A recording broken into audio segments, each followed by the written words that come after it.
This is something St. Louis City Police have still been unable to get done, but starting now, nearly 700 county officers, from patrol to transit, that's Metrolink, to K-9 and special operations, are training with body cameras. They are being phased in at every single one of the county's 8 precincts between now and the end of the year.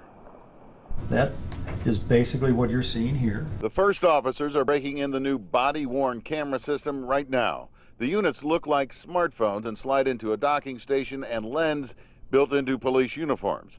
The company boasts of automatic features. The cameras activate when an officer runs or goes down, and also at the sound of gunfire.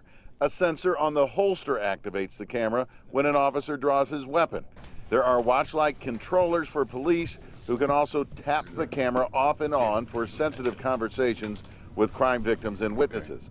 Wi-Fi routers in the police cars will automatically upload videos to a cloud server so officers cannot edit them.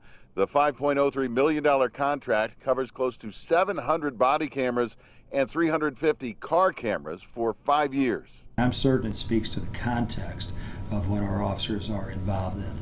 So I think, we're really beyond a point to where we can no longer take a look at technology such as this that benefits us and the public we serve as we do our job.